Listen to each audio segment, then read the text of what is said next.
I don't get pocket money, but if I do something like around the house, then I get money for that, and if I do well at school, I get money for that as well. Because I have chickens, I sell eggs to people on my street, and I do car washes on my street, and from my mum I don't get any money to spend, but when I go out to the cinema she'll give me half of it, and from my dad I get £30 a month.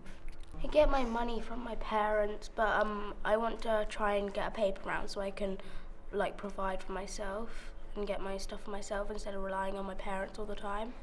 Being 17, I'm old enough to get a job, so I've got myself a part-time job at McDonald's. Don't know if you've heard of it. So that's my main source of income to sort of pay for everything, really. I've sort of kept that on, and then I stopped getting allowance after then because my parents thought once I'm earning my own money, they don't need to give me any.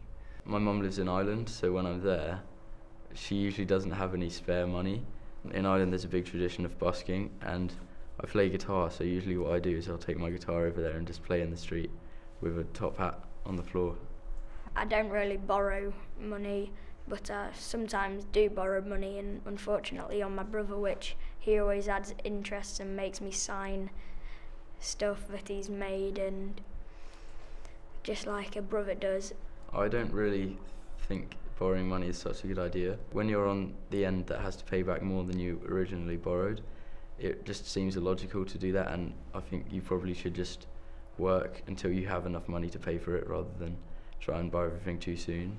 If I really need money, I borrow some of my parents, but I do feel I have to pay it back. The only time I've ever borrowed money was when I broke a PlayStation when I was about 10 years old, and I had to borrow money off my dad to buy a new one straight away, and then I had to work that off with doing chores around the house for the rest of the month.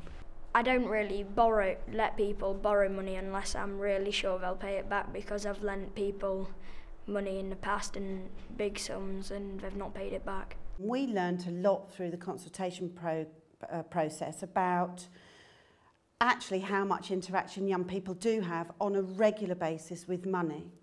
And teachers need to be well aware of that and use the information not only from the report that we've developed, but from their own consultation events, their own needs analysis at the beginning of a unit of work, to be able to take the learning from where the young people are at and move it forward in that way, yeah.